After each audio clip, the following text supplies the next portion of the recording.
Hello, जय हिंद सभी को। स्वागत है आप सभी का पुनः इस न्यू वीडियो में, जो कि pedagogy of special education practice series 10। इससे पहले 9 सीरीज जो स्पेशल एजुकेशन से रिलेटेड है वो बन चुकी हैं, जो कि बहुत ही महत्वपूर्ण है। आपके किसी भी एग्ज़ाम जो कि स्पेशल एजुकेशन से रिलेटेड हो, ज़रूर आपके काम आएंगे, तो ज़रूर देखिए। चलिए देखते हैं इसमें ऐसे कौन कौन से प्रश्न हैं जो आपके एग्ज़ाम में आ सकते हैं, और बहुत सारे पुराने एग्ज़ाम में क्वेश्चन आए भी हैं। तो पूरा वीडियो देखिए। क्वेश्चन नंबर जो पहला होगा हमारा 181, यानी कि 181 का क्वेश्चन, क्योंकि इससे पहले 180 क्वेश्चन बन चुके हैं। साथ ही यदि आप चैनल में नए हैं तो चैनल को ज़रूर सब्सक्राइब करें एंड साथ ही बेल आइकन को भी प्रेस करें, ताकि आने वाले न्यू वीडियो का नोटिफिकेशन आपको तुरंत मिल जाए और आप ऐसे ही महत्वपूर्ण क्वेश्चन का लाभ उठाते रहें। साथ ही अपने दोस्तों तक भी शेयर करें एंड लाइक भी ज़रूर करें। देखते हैं क्वेश्चन पहला जो आपके सामने है 181। 181 क्वेश्चन कहता है कि विशेष शिक्षा कार्यक्रमों की सुविधा है, यानी कि जो स्पेशल एजुकेशन है वो क्या क्या फैसिलिटीज़ देता है, उसमें क्या क्या होता है या बच्चों के लिए क्या होता है। हमारे पास 4 ऑप्शन हैं। पहला, शैक्षणिक प्रगति होती है। ऑप्शन बी, समाजीकरण यानी कि सोशलाइजेशन होता है। ऑप्शन सी, श्रवण जांच यानी कि modification of behaviour. Option D, उपरोक्त सभी यानी कि ऑल ऑफ द एबव।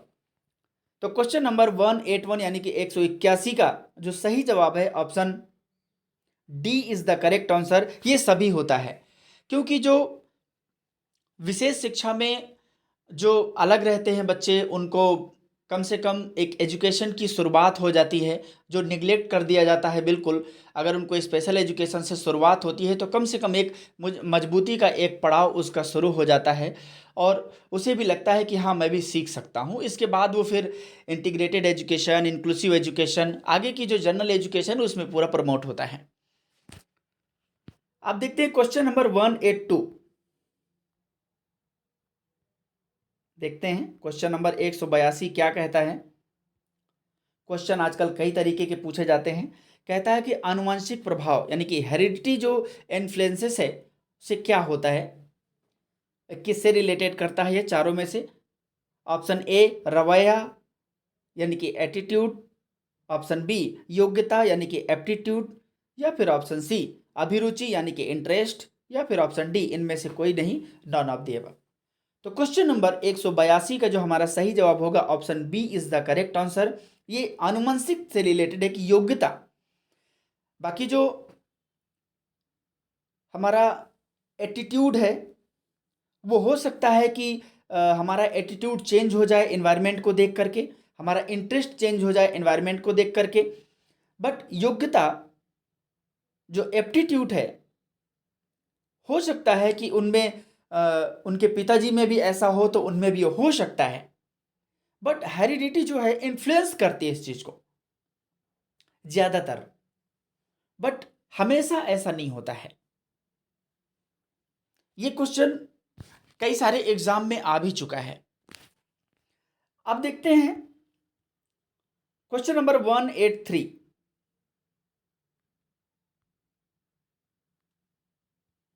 क्या कहता है कि एकीकृत शिक्षा विकलांग बच्चों की शिक्षा है जिसमें विशिष्ट सेवा है। मतलब ऐसी एजुकेशन में ऐसी कौन कौन सी सर्विसेज दी जाती हैं वो देखते हैं हम।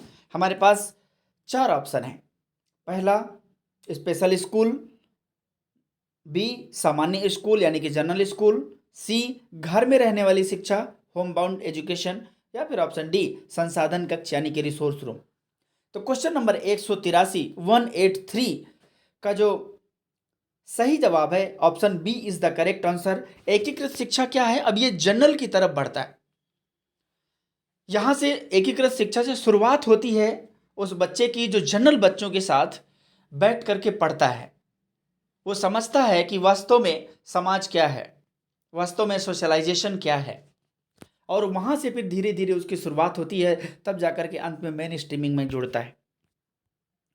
अब देखते हैं क्वेश्चन नंबर 184। 184 क्या कहता है कि बहुत से विकलांग बच्चों को वंचित किया जाता है। किस चीज से? कागजों में बहुत बढ़िया है, आज भी आपको विशेष शिक्षक नहीं मिलेंगे, तो आखिर वंचित किस चीज से मेन किया जाता है? हमारे पास 4 ऑप्शन है। पहला, शिक्षा के अधिकार से। ऑप्शन बी अभिव्यक्ति की स्वतंत्रता का अधिकार से, या फिर ऑप्शन सी सूचना के अधिकार से, या फिर ऑप्शन डी जन्म लेने के अधिकार से। तो क्वेश्चन नंबर 184 का जो हमारा सही जवाब है option A is the correct answer. ये मैनी चिल्ड्रन जो ज़्यादातर देखे जाते हैं वो शिक्षा के अधिकार से वंचित रह जाते हैं। इसका रीज़न है क्योंकि अगर उनको पढ़ाने वाला शिक्षक नहीं मिलेगा तो वो बिल्कुल भी पढ़ने का मन नहीं करता है। परिवार वाले भी नाम लिखवाना नहीं चाहते हैं क्योंकि उनके पढ़ाने लायक कोई शिक्षक नहीं है। और जनरल टीचर उनको वो भी पढ़ा सकते हैं बट उनको भी अधिक ट्रेनिंग की आवश्यकता है। बट ऑलरेडी जब स्पेशल एजुकेटर मौजूद हैं तो उनकी भी नियुक्तियां होना बहुत इंपॉर्टेंट है, जिसकी वजह से ये वंचित रह जाते हैं शिक्षा के अधिकार से, क्योंकि राइट्स है बट मिल नहीं पाता, उस राइट्स को फुलफिल नहीं हो पाती, हमारा सिस्टम कर पाता है। अब देखिए क्वेश्चन नंबर 185 कहता है कि वैश्वीकरण द्वारा शिक्षा में कौन से परिवर्तन की आवश्यकता है, यानी कि जो बहुत जरूरी है कि परिवर्तन हो शिक्षा में, वो भी ग्लोबलाइजेशन में, तो कैसा, किस तरीके का, क्या होना चाहिए। हमारे पास चार ऑप्शन है। पहला, शैक्षिक अवसरों की समानता। बी, शिक्षा का आधुनिकीकरण। सी, लंबवत गतिशीलता। डी, सांस्कृतिक मिलन। क्वेश्चन नंबर 185 का जो हमारा सही जवाब है option A is the correct answer. शैक्षिक अवसरों की समानता के परिवर्तन की आवश्यकता है, क्योंकि अगर शिक्षा में अपॉर्चुनिटीज मिलने लगे तो लगभग चाहे वो दिव्यांग बच्चा हो या समाज के किसी भी वर्ग का बच्चा हो, सभी के लिए बेहतर होगा। और जब तक समानता नहीं होगी तब तक मुश्किल है। कागजों में बहुत है, आज भी शिक्षक हो या किसी भी प्लेटफॉर्म में कोई भी प्रोफेशनल हो या समाज हो, लगभग अधिकतम प्रतिशत ऐसा है जहां पर लोग आज भी घृणा करते हैं दिव्यांग लोगों से, दिव्यांग बच्चों से। शिक्षा की तो बहुत दूर की बात है। हालांकि बहुत सारे नियम कानून बनाए गए, लेकिन ये केवल पन्नों में दब कर रह गए। यहाँ तक कि वो भी फैसिलिटेटर जो एक पोजीशन पे हैं, वो भी इस चीज़ की बात नहीं करते अधिक। बस कुछ जगहों पर मंचों में बात किया जाता है, बाकी वास्तविकता बिल्कुल नहीं है। तो इसलिए आवश्यकता है परिवर्तन की, कि अपॉर्चुनिटी ग्राउंड लेवल पर दी जाए। इसके अलावा देखते हैं क्वेश्चन नंबर 186 कहता है कि सेगविन को सबसे महान शिक्षक के रूप में जाना जाता है, यानी कि किसे पढ़ाने के लिए। हमारे पास चार ऑप्शन है। पहला, मानसिक रूप से कमजोर बच्चों को। ऑप्शन बी, दृष्टिबाधित बच्चों को। या फिर ऑप्शन सी, श्रवण बाधित। या फिर ऑप्शन डी, वाक दोष यानी कि स्पीच डिफेक्ट। तो क्वेश्चन नंबर 186 का जो हमारा सही जवाब है option A is the correct answer, मानसिक रूप से कमजोर बच्चों। अब देखते हैं क्वेश्चन नंबर 187 क्या कहते हैं कि महान समाजशास्त्री जिन्होंने यह विचार रखा था कि शिक्षा सामाजिक परिवर्तन नहीं लाती है, बल्कि सामाजिक परिवर्तन शैक्षिक परिवर्तन में परिणत होता है। हमारे पास चार ऑप्शन है। किसने कहा था? पहला, मैकडूगल। बी, अरस्तु। C, Durkheim. डी, टीबी। तो क्वेश्चन नंबर 187 का जो हमारा सही जवाब होगा option C is the correct answer, Durkheim. ये इमाइल दुर्खीम कहलाते हैं। देखिए, ये जो परिवर्तन है, अगर शिक्षा में परिवर्तन हो गया तो समाज अपने आप परिवर्तित हो जाएगा। जो एक एजुकेशन सिस्टम है वो अगर बेहतर हो जाता है, अकॉर्डिंग टू हो जाता है, तो समाज को बदलने में टाइम नहीं लगता है।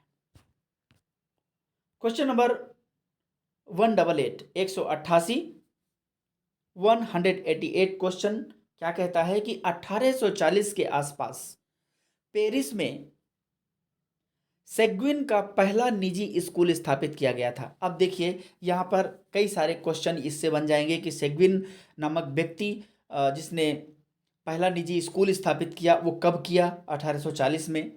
जो कि शिक्षा के लिए था, किन बच्चों के लिए था? ये वही सेगविन है जो पिछले क्वेश्चन में आपको मिले थे। तो आप वहाँ पर देख लिए होंगे कि जो मेंटली हैंडीकैप्ड जो चिल्ड्रन हैं, या वर्तमान में जिन्हें इंटेलेक्चुअल डिसेबल्ड चिल्ड्रन कहते हैं, तो ऑप्शन सी एक द करेक्ट आंसर हो जाएगा।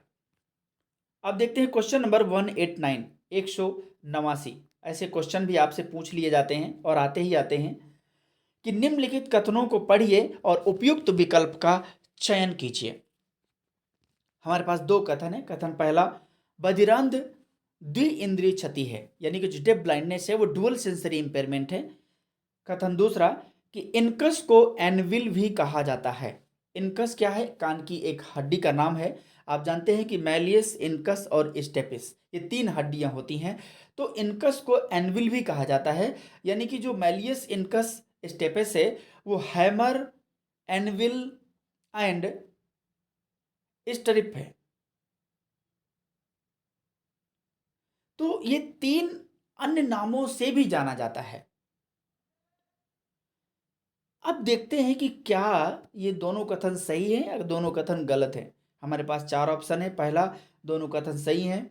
बी, दोनों कथन गलत हैं। सी, केवल कथन पहला गलत है। डी, केवल कथन दूसरा गलत है। क्वेश्चन नंबर 189 का जो हमारा सही जवाब है option A is the correct answer, दोनों सही हैं। अब देखिए क्वेश्चन नंबर 190, 190 क्या कहता है कि विशेष आवश्यकता वाले बच्चों की पहचान अधिकतर किसके साथ की जाती है। हमारे पास 4 ऑप्शन है। पहला, व्यक्तित्व परीक्षण के द्वारा। दूसरा, बी, इंटेलिजेंस टेस्ट। सी, अध्ययन आदतों की सूची यानी कि स्टडी हैबिट्स इन्वेंटरीज। या फिर ऑप्शन डी, अभिरुचि सूची। क्वेश्चन नंबर 190 का जो हमारा सही जवाब होगा option B is the correct answer. हम ये मानते हैं, बहुत सारी आज भी धारणा है कि जो दिव्यांग बच्चे होते हैं उनका जो मानसिक रूप से ठीक नहीं होते, पागल होते हैं। हालांकि जो एजुकेटेड हो गए हैं वो थोड़ा बहुत समझने लगे हैं इस क्षेत्र में पढ़ लिख करके, या बहुत सारे लोग हैं जो सिंपैथी दिखाते हैं, बट आज भी यही समझते हैं कि विकलांग बच्चे वो हो जाते हैं जिनके पास दिमाग नहीं होता या ज़्यादा चलने फिरने में दिक्कत होते हैं। तो फिलहाल यहाँ पर हम इस टेस्ट के माध्यम से पता कर पाते हैं कि इंटेलिजेंस टेस्ट, जो कि विशेष आवश्यकता वाले बच्चों की पहचान अधिकतर की जाती है। अब देखिए क्वेश्चन नंबर 191, 191 कहता है कि दुनिया की पहली लाइसेंस प्राप्त आर्मलेस पायलट कौन है। यानी कि ये पायलट हैं जो कि एरोप्लेन उड़ाते हैं, जहाज उड़ाते हैं, और जिनके पास दोनों हाथ नहीं हैं लेकिन उनको लाइसेंस मिला है। कौन है वो? हमारे पास 4 ऑप्शन है। पहला, Ajay Ahuja. B, James H Doolittle. या फिर ऑप्शन सी, जोशिका कॉक्स। या फिर option D, Yashima Singh. Question number 191 का जो हमारा सही जवाब है option C is the correct answer, Jessica Cox. सवाल किसी भी तरीके से बन सकता है, बस आपको पता होना चाहिए। बहुत इंपॉर्टेंट क्वेश्चन है जो आपके एग्जाम में कहीं ना कहीं पूछ ले सकते हैं। अब देखिए क्वेश्चन नंबर 192 कि सामाजिक सुधार का उद्देश्य क्या है। आखिर क्यों हम सामाजिक सुधार करते हैं? क्या केवल दिव्यांग बच्चों के लिए? क्या बुराई को दूर करने के लिए? ऐसे बहुत सारे ऑप्शन हो सकते हैं, बट हमारे पास यहाँ पर 4 ऑप्शन है। कहता है ए ऑप्शन क्या कहता है कि धार्मिक प्रथाओं को बदलना। ऑप्शन बी, व्यक्तियों की आदतों को बदलना। या फिर ऑप्शन सी, समूह के मानदंडों को बदलना। या फिर ऑप्शन डी, समाज के बुनियादी मूल्यों को बदलना। तो क्वेश्चन नंबर 192 का जो हमारा सही जवाब है option D is the correct answer. समाज के जो बुनियादी मूल्य हैं उनको बदलना चाहिए, समाज का सुधार, जिससे समाज प्रगति कर सके, समाज में मूल्यों का विकास हो सके और देश में अपने आप डेवलपमेंट हो सके। अब देखिए क्वेश्चन नंबर 193 क्या कहता है।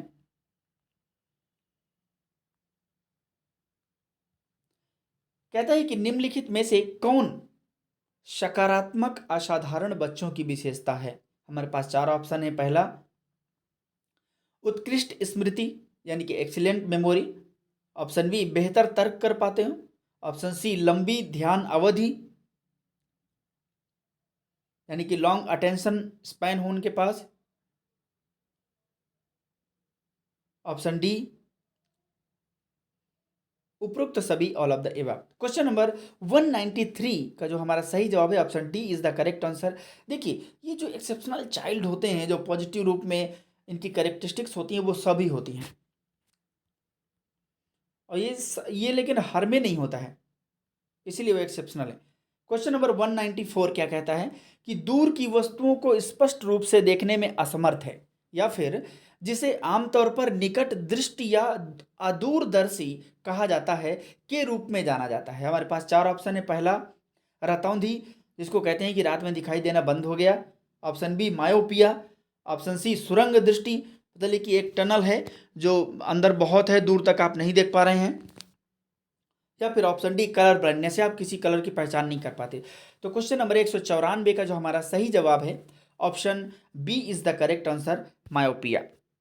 ये अगर आप विजुअल इम्पेयरमेंट का वीडियो देखेंगे, 2 पार्ट में बना हुआ है, प्लेलिस्ट में जाएंगे तो डिसेबिलिटी रिलेटेड वीडियोज मिलेंगे, लगभग बहुत सारे वीडियोज हैं, तो आप वहाँ से आराम से देख सकते हैं विद डिटेल। अब देखिए क्या कहता है कि क्वेश्चन नंबर 195 क्या कहता है कि सांकेतिक भाषा की चर्चा विशेषकर किस शिक्षा नीति में की गई है। हर शिक्षा नीति में इसको विशेष दर्जा नहीं दिया गया है, लेकिन स्पेशली किस सेशन में पारित की गई शिक्षा नीति है जिसमें बात की गई। हमारे पास 4 ऑप्शन है। पहला 1962 यानी कि 1968 में, या फिर ऑप्शन बी 1986 यानी कि 1986 में, या फिर ऑप्शन सी 1992 यानी कि 1992 में, या फिर ऑप्शन डी 2020 यानी कि 2020 में। तो क्वेश्चन नंबर 195 का जो हमारा सही जवाब है option D is the correct answer. 2020 में अभी जो न्यू एजुकेशन पॉलिसी आई थी उसमें इसकी चर्चा की गई है। अब देखिए क्वेश्चन नंबर 196 कहता है कि एक आंख चार्ट या जिसे हम आई चार्ट कहते हैं, जिसका उपयोग दृश्य तीक्ष्णता यानी कि जो विजुअल इक्विटी है उसको मापने के लिए किया जाता है, उसको हम किस नाम से जानते हैं। हमारे पास 4 ऑप्शन है। पहला स्नेलन चार्ट, दूसरा यानी कि बी सेलर चार्ट, या फिर ऑप्शन सी कंकाल चार्ट, या फिर option D Snellen chart. Question number 196 का जो हमारा सही जवाब है option A is the correct answer. Snellen chart जो है वो एक हरमन स्नेलन द्वारा निर्मित किया गया था, जिसके द्वारा हम विजुअल इक्विटी को जांचते हैं, आंखों की जांच करते हैं। अब देखिए क्वेश्चन नंबर 197 क्या कहता है कि कौन सा दर्शन कहता है कि शरीर और आत्मा के बारे में विभिन्न सिद्धांतों को जानने की परवाह मत करो, अच्छा करो और अच्छा बनो जो आपको सच्चाई में ले जाए। देखिए आपको एग्जाम में दर्शन का भी क्वेश्चन पूछ लेता है, इसलिए टोटल इसमें इन्वॉल्व रहते हैं वो सभी क्वेश्चन जो आपके एग्जाम में पूछे जाते हैं। DSSB में खास करके पूछा जाता है, और आजकल तो लगभग सभी एग्जामों में कोई ना कोई 1-2 क्वेश्चन आ जाते हैं। हम देखते हैं 4 ऑप्शन कौन से हैं। पहला आदर्शवाद यानी कि आइडियलिज्म, ऑप्शन बी वेदांत, ऑप्शन सी सांख्य, ऑप्शन डी बौद्ध। तो क्वेश्चन नंबर 197 का जो हमारा सही जवाब है option D is the correct answer. Buddhism इस चीज की पुष्टि करता है। अब देखिए क्वेश्चन नंबर 198 क्या कहता है,